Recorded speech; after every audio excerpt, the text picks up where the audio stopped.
안녕하세요. 세계 메인 뉴스와 이슈를 요약해서 알려드리는 포워드튜브.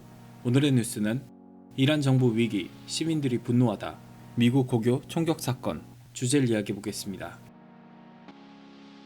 이란이 2017년 이후 2년 만에 대규모 시위에 직면했습니다. 세수 확대를 위해 예고도 없이 휘발유 값을 50% 인상하면서 시민들이 전국에서 들고 일어났는데요. 미국의 경제 제재 속에서도 안정적으로 국가를 꾸려왔던 하산 로하니 대통령이 다시 위기에 몰렸습니다. 정부는 공공질서 파괴에 엄중히 대응하겠다고 경고했지만 시위는 전혀 가라앉지 않고 있는데요. 이런 상황이라면 현 정권도 위태롭다는 게 언론의 해석입니다. 시위의 발생지는 정부의 거짓말에서 비롯됐습니다. 유가 정책에 어떠한 변화도 없을 것이라고 밝힌 지 일주일도 안 돼 예고 없이 기름값을 한 번에 50%나 올린 것입니다. 이 같은 결정에는 이유가 있었습니다. 미국이 이란 핵협정을 탈퇴하면서 내린 경제 제재로 석유 수출길이 막혀 재정이 바닥남에 따라 유가 인상을 통해 세수를 확보해 공무원 봉급과 노년층의 복지 정책을 펼치겠다는 게 이란 정부의 계산이었는데요. 석유 세수를 확보하기에 앞서 최근 전반적인 물가와 공공기관 요금 상승이 시민들의 분노를 만든 상황에 이번 정책이 시위의 결정타가 된 것 같습니다. 언론에 따르면 최소 1명이 사망했고 시민들은 도로에 차를 세워 시위를 벌인다는 소식입니다.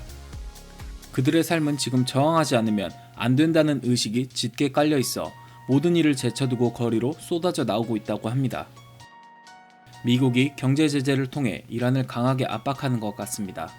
트럼프 행정 전에는 어느 정도 석유 수출을 눈감아주고 있었지만 이젠 확실히 제재하겠다는 방침인데요.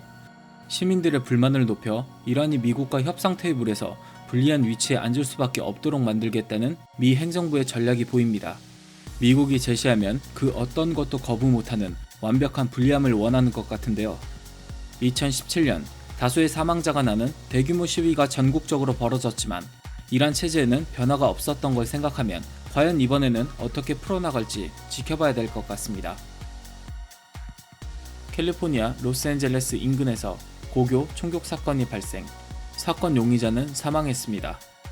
미 언론에 따르면 사건 용의자는 16세 일본 혼혈 남학생 너세니얼 버하우입니다. 버하우는 LA 인근 도시 센타클리레타 서거스 고등학교 운동장에서 권총을 난사하고 자신의 머리에 총을 쐈습니다. 총기를 난사하고 자해하기까지 불과 16초밖에 안 걸린 상황이라 제지할 수도 없었다고 하는데요. 총격 난사로 인해 재학생 2명이 숨지고 3명이 부상을 입었으며 버하우 자신도 중태에 빠졌지만 끝내 사망했습니다. 일본 혼혈인인 버하우는 조용한 성격으로 학교에 큰 지장이 없었던 걸로 확인됐는데요.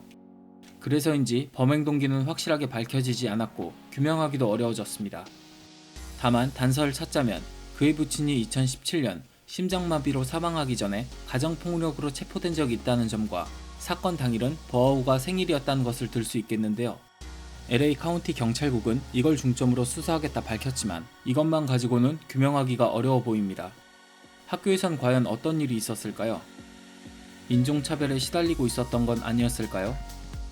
총기 소지가 불법인 대한민국에서 태어났다는 게 다행인 것 같습니다. 매일매일 해외 뉴스를 요약해 전해드리겠습니다. 포워드튜브 감사합니다.